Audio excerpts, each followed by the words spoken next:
பெரிய எமோஷனல் ட்ராமாவுக்கு ஆளாகிறாங்க. சரி, இது எல்லாத்தையும் தாண்டி அந்த மனிதர் அவங்க சந்தோஷமா இருக்காங்களா அப்படின்னு பார்த்தீங்கன்னா அவங்களுமே சந்தோஷமா இருக்க மாட்டாங்க. ஏன்னா அவங்களுக்குள்ள இருக்கக்கூடிய, நம்ம மேலே பார்த்தோம் இல்லையா, இந்த 8 அன்ரிசால்வ்டு சைக்கலாஜிக்கல் ப்ராப்ளம்ல ஏதோ ஒன்று அவங்கள ட்ரபிள் பண்ணிட்டு இருக்கு. ஸோ அதை சரி பண்ணாம அவங்க அதோட சிம்டம்ஸை மட்டும் ட்ரீட் பண்ற மாதிரி தான். ஸோ உங்களுக்கு உள்ளுக்குள்ள ஒரு கேன்சர் இருக்கு, அதை ட்ரீட் பண்ணாம வெறும் வயிற்று வலிக்குதுன்னு சொல்லி வயிற்று வலி மாத்திரையை மட்டும் எடுத்துக்கிட்டே இருக்கிற மாதிரி அந்த உள்ளுக்குள்ள இருக்கக்கூடிய புற்றுநோய் மாதிரி இந்த சைக்கலாஜிக்கல் ப்ராப்ளம் அவங்கள அரிச்சிட்டு இருக்கு. ஆனால் அவங்க ரிலேஷன்ஷிப்பை தாண்டி தாண்டி தாண்டி போயிட்டு இருக்கிறதுங்கிறது அந்த உள்ளுக்குறுக்கிற இருக்கிற பிரச்சனையை இன்னும் ஆழமாக பெரிதாக்கிட்டே போகும். ஸோ அது என்ன அப்படிங்கிறத இன்ட்ரோஸ்பெக்ட் பண்ணி ஒரு தெரபிஸ்ட் கிட்ட போய் நாம கண்டுபிடிச்சா அதை ரிசால்வ் பண்ணாம அந்த மனிதருக்கே அது ஒரு சாட்டிஸ்ஃபேக்டரி லைஃபை கொடுக்க போறது இல்லை. ஸோ நம்மளை சுற்றி இருக்கக்கூடிய மனிதர்கள்ல யாராவது ஒருத்தர் இந்த மாதிரியான பிரச்சனையில மாட்டிட்டு இருக்காங்க அப்படின்னு சொன்னா அவங்க குடும்பமும் குழந்தைகளும் கூட அதை பாதிக்கப்படும்.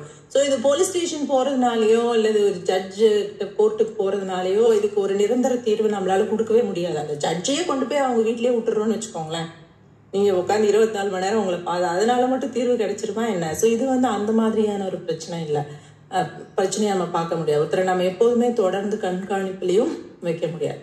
ஸோ நாம பண்ண வேண்டியது என்னன்னா அவங்களுக்கு நாம இப்போ டிஸ்கஸ் பண்ண இந்த சைக்கலாஜிக்கல் ப்ராப்ளம்ஸ்ல எந்த ப்ராப்ளம், எந்த டெண்டன்சி அவங்களுக்கு இருக்கு அப்படிங்கிறது பார்த்து அதுக்கேற்ற மாதிரியான ஒரு ட்ரீட்மெண்ட் அல்லது தெரப்பியை கொடுக்கறது தான்.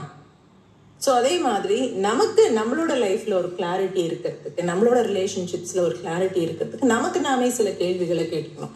நமக்கு எப்பயாவது திருமணம் தாண்டிய ஒரு அட்ராக்ஷன் ஒரு மனிதர் மேல ஏற்படுது அப்படின்னு சொன்னா நாம நம்மளை கேட்டுக்க வேண்டிய கேள்விகள் என்னெல்லாம் அப்படின்னு பாத்தீங்கன்னா, இது எனக்கு என்னெல்லாம் ஃபேண்டசி இருக்குது, ஸோ எனக்கு ஒரு நல்ல வாழ்க்கை துணை இருக்காங்க, நல்ல வாழ்க்கை இருக்கு, இருந்தாலும் எனக்கு இந்த மாதிரி ஒரு உணர்வு ஏற்படுது அப்படின்னு சொன்னா என் ஆழ்மனத்துல ஏதோ ஒரு ஃபேண்டசி, ஏதோ ஒரு கற்பனை உலகம் எனக்கு இருக்கும்.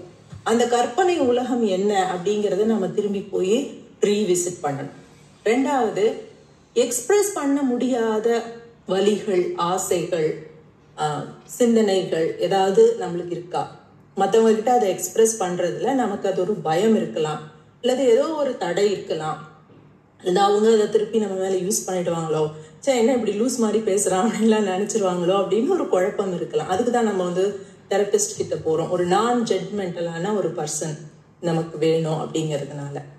இல்லை கடவுள்கிட்டையும் போகலாம், ஆனால் கடவுள்கிட்ட நம்மளோட ஃபேண்டசிஸ் எல்லாம் நம்ம டிஸ்கஸ் பண்றது இல்லை இல்லையா? எந்த மதத்துலையுமே அது இருக்கிற மாதிரி எனக்கு தெரியல.